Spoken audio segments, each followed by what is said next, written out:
Have you ever just stopped and wondered how on earth scientists keep track of the millions and millions of different living things on our planet? It is a massive job. Well, today, we're going to take a tour of 3 of the major biological kingdoms to really get a handle on the fundamental rules they use to organize all of that incredible diversity. So let's dive right in.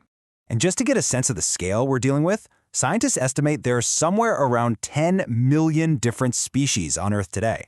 I mean, that is just a staggering amount of variety, from the tiniest little microbe to the biggest blue whale. So, that leads us to the big question. How do you even begin to categorize 10 million different forms of life? Well, the answer is actually pretty elegant. It's all about looking for shared characteristics, grouping organisms based on how they're built and what they do. So here's our game plan for today. First, we'll quickly touch on how life is organized. Then, we're going to jump into the unique features of the plant, animal, and fungi kingdoms. And we'll wrap it all up with a really handy side-by-side comparison to make those key differences stick. Now, biologists often use a 5-kingdom system, but for our little tour, we're going to focus on the 3 you're probably the most familiar with: plants, animals, and fungi. And you'll see that each one plays a totally distinct and absolutely essential role in the web of life. Let's kick things off with Kingdom Plantae. I love calling them the great producers of the world. Why? Because they literally form the foundation of most ecosystems on Earth by making their own food. They make life possible for pretty much everyone else. Okay, so what makes a plant a plant? Well, for one, they're all multicellular, made up of lots of cells working together. Their cells have these amazing little green engines inside called chloroplasts, and that's where photosynthesis happens. They're also supported by these rigid cell walls made of something called cellulose, and they store their extra energy as starch or sucrose. And these images here are a perfect example of what we're talking about. You've got the pea plant and maize, or corn. See that vibrant green color? That's coming from the very chloroplasts that let them turn sunlight into food. Pretty cool, right? All right, moving on to our next stop, Kingdom Animalia. And this just builds perfectly on the last one.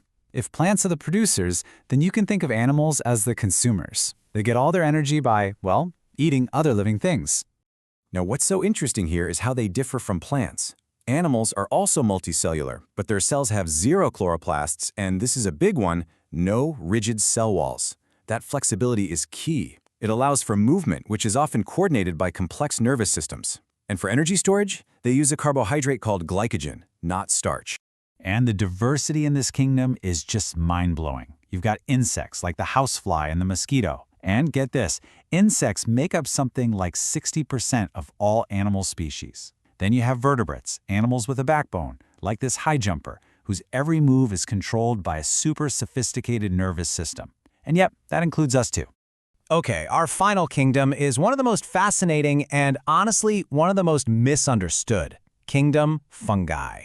These are nature's great decomposers. They are the ultimate recyclers, breaking down dead stuff and returning all those valuable nutrients back into the ecosystem.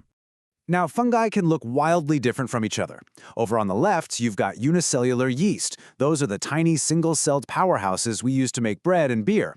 And on the right, you have a classic multicellular toadstool. But what you're seeing is actually just the tip of the iceberg. It's the reproductive part of a huge fungal network that's hidden underground. Now, here is a crucial detail. Fungi do have cell walls, just like plants, but they're not made of cellulose. Nope. They're made of a super tough substance called chitin. And here's the wild part. Chitin is the exact same material that makes up the hard outer skeletons of insects. That's a huge clue that, evolutionarily speaking, fungi are actually more closely related to animals than they are to plants. This diagram of a yeast cell gives us a really clear look. You can see that distinct cell wall right there on the outside, and it's labeled as being made of chitin. That's what gives the cell its structure and protection. So, how does a fungus eat without a mouth? It's through this amazing process called saprotrophic nutrition.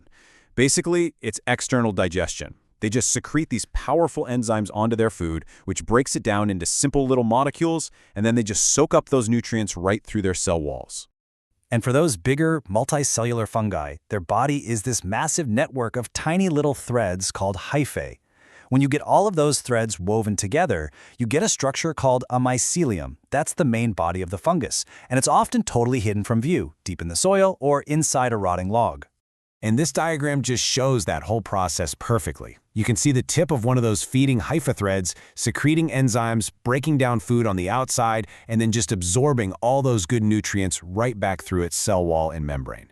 It's an unbelievably efficient way to get a meal.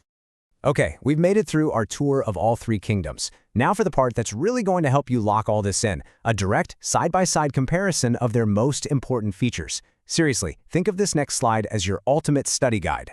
Let's break this down, point by point. First up, the cell wall. Plants have cellulose, fungi have chitin, and animals, they have none at all. Easy. Next, how they eat. Plants use photosynthesis, animals ingest their food, and fungi absorb it externally. For energy storage, it's starch from plants, but glycogen for both animals and fungi. There's that close relationship again. And finally, structure. Plants and animals are always multicellular, but fungi can be either single-celled or multicellular. This table right here, this is your key takeaway. So, we've seen how these three amazing kingdoms are defined by their differences. But the really big idea, the thing to zoom out on, is how they all work together.